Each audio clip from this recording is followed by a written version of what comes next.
मैं हूं विशाल और आप देख रहे हैं प्राइम नून एक्ट 1।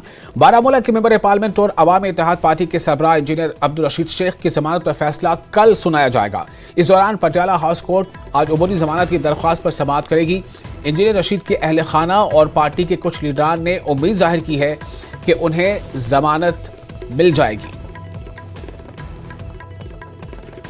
जम्मू कश्मीर से member of parliament engineer Rashid की बेल पर कल फैसला आने वाला है, लेकिन जिस तरह के हालात हैं ऐसा लग रहा है कि कल उनको बेल मिल सकती है, क्योंकि उनकी पार्टी के लोग हों या फिर उनकी फैमिली के लोग हों, सभी दिल्ली पहुंच चुके हैं और सभी की उम्मीदें Patiala house special NIA court पर लगी हुई है। आप देख सकते हैं कि मेरे साथ उनके दोनों साहबजादे मौजूद हैं, उसी के साथ साथ उनकी पार्टी के तमाम लोग हैं, वो सभी लोग मौजूद हैं, रिश्तेदार हैं। सभी लोगों की उम्मीदें पटियाला हाउस के NIA कोर्ट पर हैं, क्योंकि आपको मालूम है जिस तरीके से 4 तारीख को फैसला आना था वो नहीं आ पाया था। 11 तारीख की डेट दी गई थी। अबरार वो हैं जिन्होंने तमाम कैंपेन चलाई थी और उसके बाद इंजीनियर रशीद ने उमर अब्दुल्ला जो जम्मू कश्मीर के साबिक वजीर आला है उनको 2 लाख से ज्यादा वोटों से हराया था। अबरार मेरे साथ मौजूद हैं।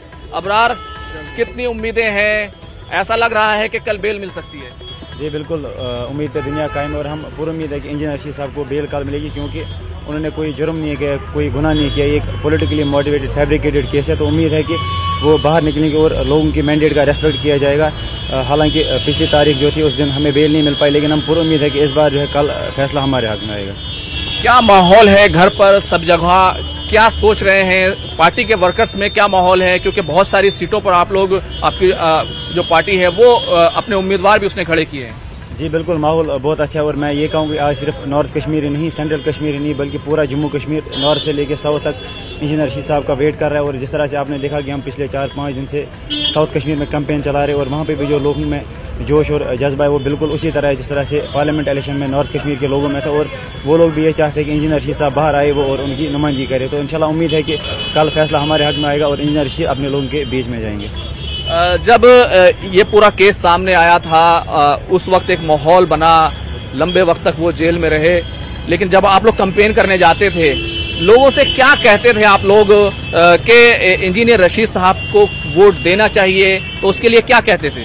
जी बिल्कुल यही कहते थे कि आप इंजीनियर रशीद के 12 साल का काम देखें, जो उन्होंने 12 साल तक काम करते आए, तो बिल्कुल। और लोगों से कहा कि आप अगर उनको आज वोट देंगे तो बिल्कुल वैसी बात करेंगे, बड़ा प्लेटफॉर्म होगा, बड़ी बात होगी, तो बिल्कुल आंखों में आंख डाल के बात करेंगे, तो जैसे उन्होंने हर बार किया। और इंशाल्लाह अब उम्मीद है कि कल उनके बेल अप्लाई होगी, मतलब मिल जाएगी बेल, और इंशाल्लाह उम्मीद है कि वो बिल्कुल बाहर आएंगे और बात करेंगे।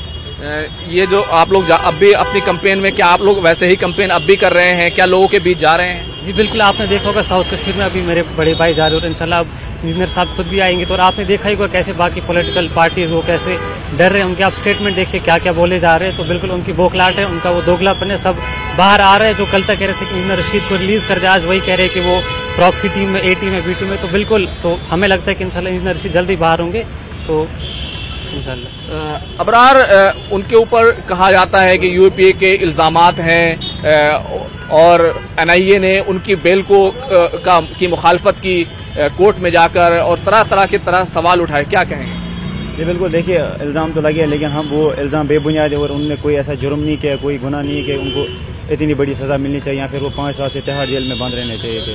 तो मेरे ख्याल से हम पूरी उम्मीद, हमें जुडिशरी पे पूरा भरोसा है और हमें इंजीनियर रशीद साहब पे भरोसा है कि उन्होंने ऐसा कोई जुर्म नहीं किया है। इंशाल्लाह जब ये कल को रेगुलर बेल, ये इंटरम बेल मिल जाती है, उसके बाद हम जो है ये रेगुलर बेल भी अप्लाई करेंगे। इंशाल्लाह देखते हैं, अगर आने वाले वक्त में आप खुद देखेंगे अगर जब ट्रायल चलेगी तो रशीद साहब बिल्कुल बेकसूर साबित होंगे, क्योंकि उन्होंने कोई ऐसा जुर्म नहीं किया, सिर्फ एक जुर्म किया है, वो उन्होंने हमेशा कश्मीर और कश्मीरियों की बात की थी। और AICC के तर्जुमान डॉक्टर शकील अहमद ने कहा है कि कांग्रेस सदर मल्लिकार्जुन खड़गे की आमद से अनंतनाग की सबसे हसास असेंबली सीट पर यकीनन मुस्बत असर पड़ेगा। डॉक्टर शकील ने कहा कि कांग्रेस न सिर्फ इख्तिदार हासिल करने के लिए ज्यादा से ज्यादा सीटें हासिल करना चाहती है, बल्कि जम्मू कश्मीर के लोगों की जारी मुश्किलात को खत्म करना चाहती है। नेशनल कॉन्फ्रेंस के खिलाफ वक़ार रसूल के बयान पर शकील ने कहा कि जब इत्तेहाद हो तो ऐसे बयानात की कोई गुंजाइश नहीं है। उन्होंने कहा कि कांग्रेस क़यादत ने इसका सख्त नोटिस लिया है।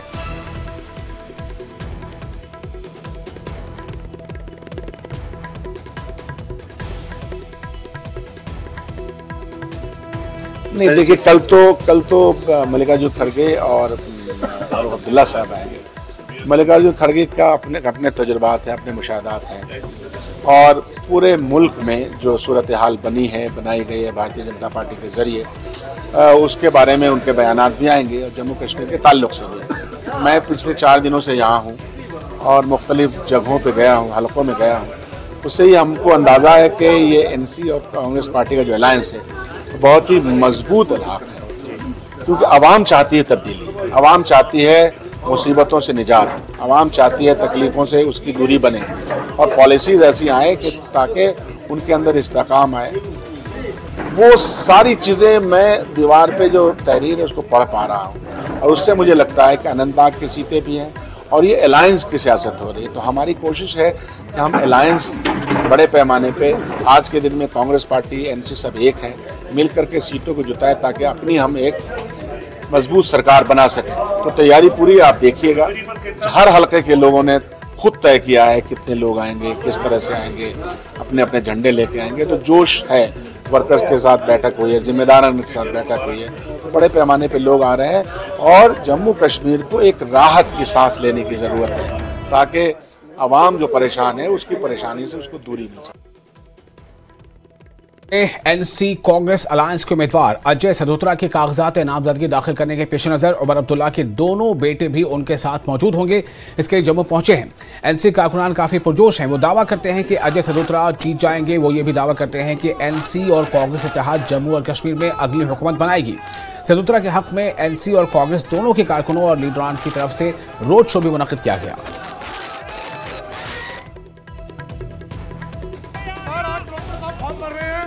और बड़े डेडिकेट नेता हैं, आज हम उनके साथ जल सलाम उनके साथ आज फॉर्म भरने जा रहे हैं और साहब जीते हुए हैं। सर आप ये छोड़ दें सर, गठबंधन सारा हमारा साथ है, नेशनल कॉन्फ्रेंस का एक एक वर्कर और एक एक युवा उनके साथ है। सर गठबंधन सरकार बनेगी, नेशनल कॉन्फ्रेंस वजूद में आएगी और सदोत्रा साहब जो हैं ये सिर्फ लीडर नहीं, ये ऑर्डिनरी वर्कर से लेकर आगे आए हैं। और जम्मू कश्मीर वालों, आज ये मौका हाथ से मत जाने देना, अगर ये मौका चला गया आप तैश नैश हो जाएंगे।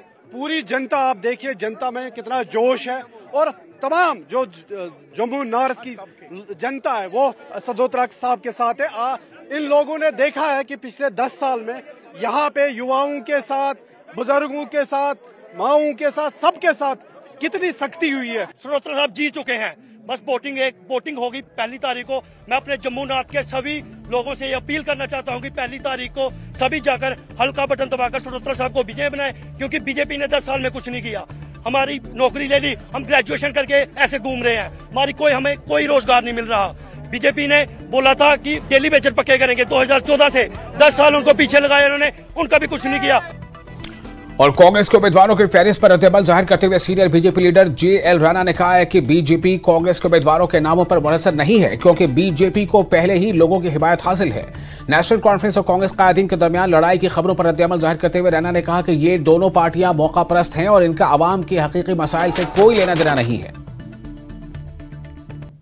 देखिए, ये तो कांग्रेस पार्टी का अपना प्रेरोगेटिव है कि वो किसको मैंडेट देते हैं, लेकिन लिस्ट देखने के बाद तो ये तो जरूर लगता है कि बहुत से लोगों की तपस्या शायद अधूरी रही। अगर मैं पवन खेड़ा जी का ही एक स्टेटमेंट उधार लूं तो इसलिए ये उनका व्यक्तिगत है। भारतीय जनता पार्टी अपोजिशन में कौन खड़ा है इसके ऊपर निर्भर नहीं रहती है। भारतीय जनता पार्टी अपनी मेहनत पर, अपने नेतृत्व पर और अपना जो एजेंडा है, विकास का एजेंडा, यहाँ पर प्रगति का एजेंडा, शांति का एजेंडा, उस पर चुनाव लड़ रही है।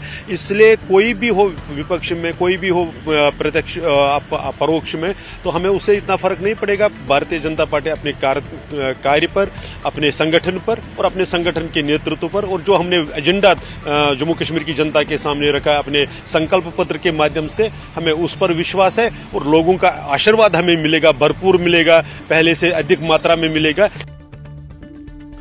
और बीजेपी ने कांग्रेस में शामिल होने वाले एडवोकेट इरफान हफीज लोन को मैंडेट देने को इंतहाई बदकिस्मती और कांग्रेस पार्टी की गहरी साजिश करार दिया है। इरफान हफीज लोन उन वकला में शामिल थे जिन्होंने दफा 370 केस में सुप्रीम कोर्ट में बहस की। बीजेपी के तर्जुमान अरुण गुप्ता ने कहा कि एक तरफ राहुल गांधी बैन-अ-अक़वामी प्लेटफॉर्म्स पर आर्टिकल 370 के खिलाफ बयान देते थे और दूसरी तरफ कांग्रेस भी उन लोगों की हिमायत कर रही है जो 370 बहाल करना चाहते हैं।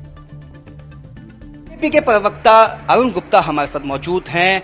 एडवोकेट इरफान हफीज जिन्होंने 370 के खिलाफ सुप्रीम कोर्ट में दलीलें पेश की, उसको कांग्रेस पार्टी ने टिकट दिया है, बीजेपी कैसे रिएक्ट करती है? देखिए, एक बात बिल्कुल तय है और निश्चित है, जब हम 370 की बात करते हैं वो एक हिस्ट्री है, पुराना विषय है, खत्म हो गया। उसके ऊपर बात करना हम समझते हैं कि आज के टाइम में उसका कोई मतलब नहीं, लेकिन अगर वो बात कर रहे हैं तो मैं एक दफ़ा दोबारा क्लैरिफाई कर दूं। सुप्रीम कोर्ट ने रेटिफाई कर दिया, सुप्रीम कोर्ट ने उसको मान लिया, कॉन्स्टिट्यूशनली एक्सेप्ट हो गया, पार्लियामेंट ने उसको क्लियर कर दिया। उसके बाद इस टॉपिक पे बार बार बात करना और जनता को एक झूठी चीज़ें और झूठे वायदे देना सरासर गलत है। प्रॉब्लम यहाँ तक ख़त्म नहीं होती। प्रॉब्लम ये है कि कांग्रेस पार्टी जो इन चीज़ों को सपोर्ट करती है और उनके नेता राहुल जी जो विदेश में जाके भारत के अगेंस्ट बोलते हैं, उनके नेता यहाँ पे खड़े होकर 370 की बात करते हैं, तो हमें तो बहुत ही ज़्यादा ये एक भयानक षड्यंत्र लगता है कि जो देश के खिलाफ किया जाता है, देश के बाहर भी किया जाता है।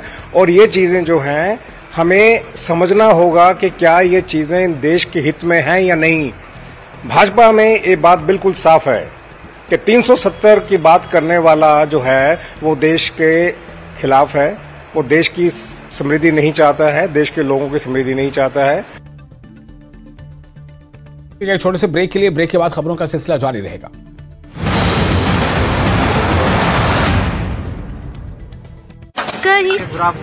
खास काम नहीं हुआ। देवेंद्र बबली यहाँ से मंत्री थे, वो कह रहे हैं कि बहुत सारे काम कराए। अभी ऐसा तो कुछ नहीं, ऐसा तो कुछ नहीं है। तो उससे पिछले 5 साल में हुए थे जब आप नहीं, दोनों सरकारों में कुछ काम नहीं है, ना बबली के राज में ना बराला के राज। तो अब क्या लगता है कि टोहाना का मूड क्या है? पता नहीं, कुछ कह नहीं सकते, अभी तो इलेक्शन के टाइम पता लगेगा। अच्छा, क्या माहौल है इस बार? बस माहौल तो टाइम आने पर ही लगेगा जी, पता क्या माहौल चल रहा है इस टाइम। अच्छा, बीजेपी ने 10 साल में कैसे काम कराए हैं? कुछ काम ठीक भी हुए, कुछ काम गलत भी हुए। हमारी दुकान में पहले आग लगी थी, ये लगी थी आग पिछले साल, और अब तक भी पुलिस ने कोई कार्रवाई नहीं करी, अब तक भी। और क्राइम इतना हो रहा है जी, बहुत दुखिया, क्राइम ही नहीं रुक रहा पुलिस के पास। देख लो, यहाँ पे आग लगी थाना की जड़े में, और सारी तो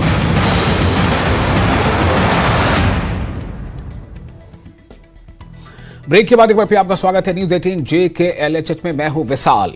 बीजेपी के सीनियर लीडर प्रिया सेठी ने कहा है कि बीजेपी ने जम्मू कश्मीर में हर घर भाजपा मुहिम शुरू की है, इसमें ख्वातीन अहम किरदार अदा करने जा रही हैं। प्रिया सेठी ने कहा कि बीजेपी ने बूथ सतह पर त्रिदेव के नाम से कमेटियां तश्कील दी हैं, इनमें एक खातून लीडर भी लोगों को मुतहर्रिक करने के लिए हिस्सा लेंगी।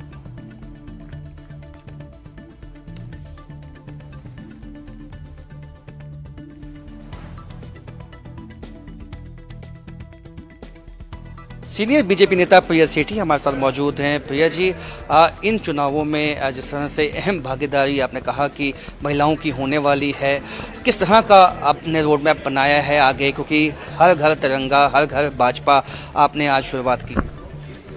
हर घर तिरंगा हर घर भाजपा के अंदर भी हमारी जो महिला शक्ति है, चाहे वो बूथ पे है, चाहे वो मंडल में है, चाहे वो ज़िला में है, चाहे वो स्टेट में है, हर एक महिला जो है घर घर जाएगी। और कहीं ना कहीं इस संकल्प, जो हमारा संकल्प पत्र है, जो हमारा मैनिफेस्टो है, जो हमारे प्रावधान है, जो 25 पॉइंट हैं जिसके अंदर महिलाओं को कहीं ना कहीं एक मान सम्मान दिया गया, सशक्त किया गया, उसको लेकर जो है घर घर जाकर जो है लोगों के बीच में जाएंगी। दूसरा ये है कि हमने कमल मेहंदी के द्वारा जो जितनी भी हमारी योजना है, हमने 4 दिन का हमने कमल मेहंदी का प्रोग्राम रखा है। उसके बाद हमने जितने भी हमारे मंदिर हैं, हमारे शहर हैं, हमारे यहाँ जो सेल्फ हेल्प ग्रुप से जो चलाती हैं मैंने, उनसे मिलने का प्रोग्राम है। फिर उसके बाद जो घर घर का तो आपने देखा है किस तरह से रहा है, और ख़ासकर हर एक महिला को जागरूक करने का जो बीड़ा जो है महिला मोर्चा ने लिया है। जिस तरह से हमने देखा कि बूथ लेवल के ऊपर भी बीजेपी का बड़ा फोकस है, और बूथ लेवल पे महिलाओं का जो जिम्मेदारी है किस तरह से तय की गई है, क्या कुछ जिम्मेदारी निभाने वाली? देखिए, हमारे संगठन ने पिछले दिनों एक त्रिदेव करके एक संकल्प लिया था कि हर बूथ पे एक त्रिदेव हो। त्रिदेव कौन होते हैं? त्रिदेव वो होते हैं जो अपने मतलब देव में से एक त्रिदेव जो है हमारी महिला नारी शक्ति है, एक युवा है और एक बूथ का अध्यक्ष है। ये तीनों मिलकर उस बूथ को किस तरह से सशक्त करना है, उसके अंदर और किस तरह से जान फूंकनी है।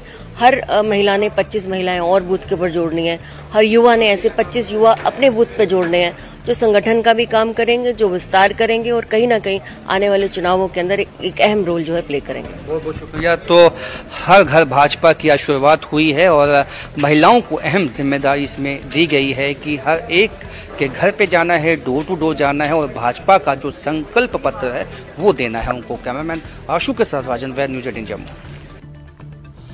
और अपने बुनियादी ढांचे को जदीद बनाने की तरफ एक बड़ी पेशरफ्त में हिंदुस्तानी फौज ने झांसी छावनी में मिलिट्री अस्पताल में अपनी पहली ऑन साइट 3D प्रिंट शुदा तामीर का इफ्तिताह किया। ये project military engineer services, Indian institute of technology Hyderabad और सिंपली फौज क्रिएशंस के दरमियान एक मुश्तरका कोशिश फौज की जारी तकनीकी तरक्की, खासतौर पर दूर दराज और नाकाबिल रसाई इलाकों के लॉजिस्टिक चैलेंजों से निपटने में एक अहम पेशरफ्त की निशानदेही करता है।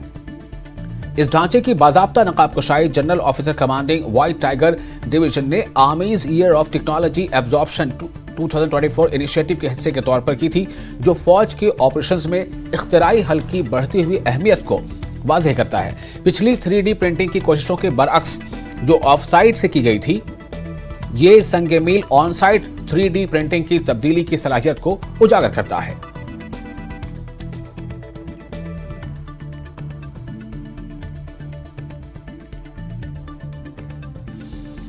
और सरहदी जिला पुंछ के मेंढर इलाके में आज सिक्योरिटी फोर्सेज की जानिब से एरिया डोमिनेशन रूट मार्च का इनेकाद किया गया। पुलिस, SSB, CISF के जवानों और अफसरान ने इस मार्च में हिस्सा लिया।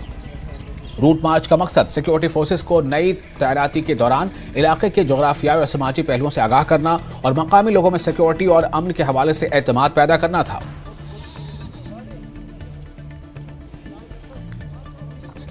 जो आज का रूट मार्च हमने प्लान किया हुआ है, एक एरिया डोमिनेशन के पर्पज़ के लिए किया हुआ है, जिसमें हमारी जो पैरामिलिट्री फोर्सेस और दूसरी भी जो हमारी सिस्टर एजेंसीज है वो पार्टिसिपेट कर रही हैं हमारे साथ, और हमारे J&K पुलिस के तो जवान हमारे साथ में हैं ही। इसका पर्पज़ मेन बस यही है कि एक जो आपको पता ही है कि एक लेजिस्लेटिव असेंबली की इलेक्शंस जो हैं वो ड्यू हैं और उसका प्रोसेस स्टार्ट हो चुका है, तो एक बहुत बड़ी डेमोक्रेटिक एक्सरसाइज की जा रही है और लोग भी इसमें काफ़ी पार्टिसिपेट कर रहे हैं। तो हमारी बस लोगों से यही अपील है कि वो एडमिनिस्ट्रेशन से हर जगह पे कोऑपरेशन करने की कोशिश करें, और अगर वो कोऑपरेट करेंगे तो ताकि हम एक पीसफुली और फ्री एंड फेयर इसको करवाने की पूरी हम कोशिश करेंगे, और कोई भी ऐसा कोई लॉ एंड ऑर्डर का इंसिडेंट कुछ ना हो। और दूसरा है कि चाहे कोई भी एंटी सोशल या एंटी नेशनल एक्टिविटीज़ की कोई भी इंफॉर्मेशन पब्लिक के संज्ञान में आती है तो उसको वो इमीडिएटली हमारे जो चाहे चौकी अफसर साहब हैं, जहाँ हमारे SHO साहब हैं, जहाँ मेरे ऑफिस में, जहाँ कोई भी हमारा जो पुलिस के इधर हमारा जो तंत्र है उनके संज्ञान में लाएं। जितनी जल्दी वो लाएंगे उतनी जल्दी हम उसको निपटारा करने की कोशिश करेंगे, ताकि कोई भी ऐसा कोई अनएक्सपेक्टेड या अनटोल्ड इंसिडेंट इधर हमारे इलाके में ना हो। और कांग्रेस पार्टी से उधमपुर मगरबी हल्के से सुमित मल्होत्रा को मैंडेट दिया गया है। कांग्रेस की सीनियर लीडर सुमित मल्होत्रा का कहना है कि इंडियन नेशनल कांग्रेस ने न सिर्फ जम्मू कश्मीर में बल्कि पूरे हिंदुस्तान में दोबारा जन्म लिया है। उन्होंने नेशनल कॉन्फ्रेंस के साथ मिलकर जम्मू कश्मीर में हुकूमत बनाने की उनकी सलाहियत पर एतमाद जाहिर किया है। सुमित मल्होत्रा का पार्टी के कौमी सदर मल्लिकार्जुन खड़गे और सीनियर लीडर और मेंबर पार्लियामेंट राहुल गांधी की हिमायत के लिए शुक्रिया अदा किया है। मल्होत्रा ने कहा कि हम उधमपुर वेस्ट सीट जीतेंगे क्योंकि हमें लोगों का आशीर्वाद हासिल है।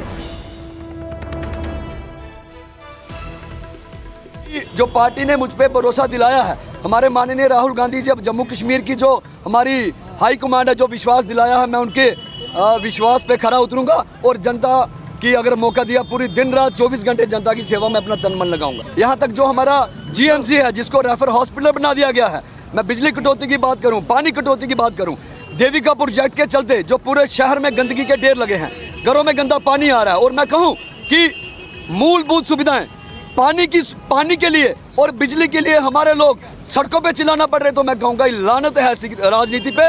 मुझे अगर मौका मिला तो मैं ये सारी समस्याएं दूर करने की पूरी कोशिश करूंगा। और बीजेपी उम्मीदवार बराए अनंतनाग एडवोकेट सैयद वजाहत ने कहा है कि NC कांग्रेस अलायंस में लीडरान की बयानबाजियों से अब इस अलायंस की हकीकत सामने आई है और ये दोनों जमातें आवाम को गुमराह कर रही हैं। अनंतनाग के अंजरुल्ला इलाके में अवामी इज्तिमाअत और रोड शो से खिताब के दौरान उन्होंने कहा कि वज़ीर आज़म के अवामी फलाह के एजेंडे ने अब कश्मीर में भी वोटरान को बीजेपी की तरफ राग़िब किया है। एडवोकेट वजाहत के हमरा आबिद नेंगरू PN पंडिता व दीगर लीडरान मौजूद थे। भारतीय जनता पार्टी का जो भी लीडर जहां जाता है वहां वो जलसा जैसे बनता है। जहाँ तक नेशनल और कांग्रेस का ताल्लुक है अलायंस का, वो तो इक़्तिदार के भूखे है। उन्होंने पहले भी कश्मीर को लूटा खोखले नारों से, आज भी गरीब आवाम को धोखा दे रहे हैं। जो एक दूसरे का रेस्पेक्ट नहीं करते वो आवाम का रेस्पेक्ट कैसे करता। उनका मन है ऑनली कुर्सी नथिंग मोर। जो से आप देख रहे हैं हर गाँव में हर गली में हमारा जैसे इस्तेमाल हो रहा है, हमारे साथ जो युवा जुड़ रहे हैं, तो ये खुशकदमी है कि इंशाल्लाह जीत हमारी होगी भारतीय। सर देखिए मोदी जी ने जो फैसला कल किया है, क्यों जो भारतीय जनता पार्टी का है वो हमारा मंशूर है गरीब आवाम मजबूर और लाचार लोगों के साथ उनको खुशहाली देना चाहता है। जो वो AY का शर्ट है या वो गरीब महिला है उनके लिए उसने रखा है 18,000 दो गैस सिलेंडर, और या BP वाले को उन्होंने बोला कि बिजली फीस भी माफ़ करेंगे, या किसान क्रेडिट का वो जो लोन है वो भी माफ़ हो जाएगा। इंशाल्लाह यहाँ हर तरफ का हरियाली हरियाली आएगा। सिर्फ मैं आवाम से गुजारिश करता हूँ, देखिए ये अब आपस में लड़ने लगे कुर्सी के लिए, आप जोश में रहे होश में रहे और कमल के निशान पर आप वोट डालिए। इंशाल्लाह यहाँ हर तरफ। और अनंतनाग से आजाद उम्मीदवार पीर मंसूर हसैन का कहना है कि अगर वो असेंबली के लिए मुंतखब होते हैं तो वो किसी भी कीमत पर बीजेपी का साथ नहीं देंगे, बल्कि एक MLA की हैसियत से वो असेंबली में अनंतनाग की नुमाइंदगी करेंगे। कंगन हाल और अनंतनाग के ऊपरी इलाकों में कई अवामी रैलियों और रोड शो से खिताब के दौरान उन्होंने कहा कि अनंतनाग का बहुत इस्तेसाल हुआ है और यहाँ के बहुत से मसाइल हल तलब हैं।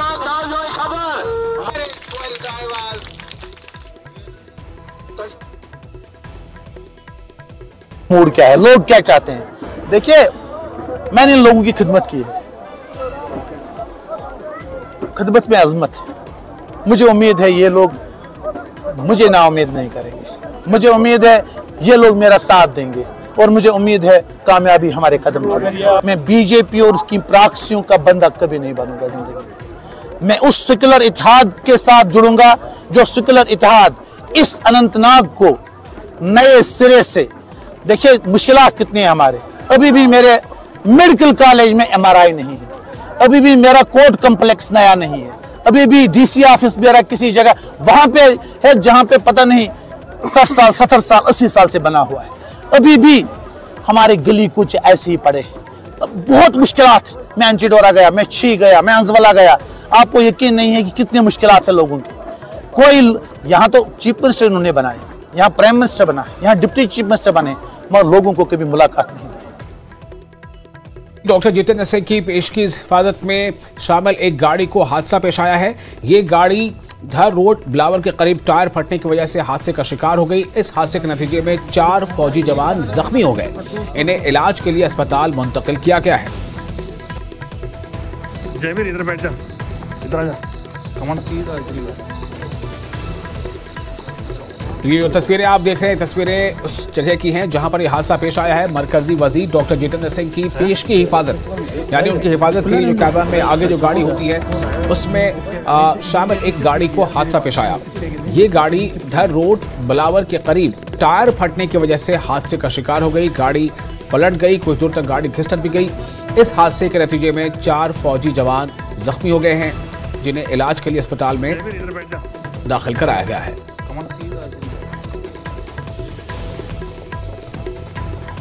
और इसके साथ ही इस बुलेटिन में फिलहाल इतना ही, लेकिन न्यूज़ 18 JK LHH पर लगातार बड़ी और अहम खबरों का सिलसिला जारी रहेगा।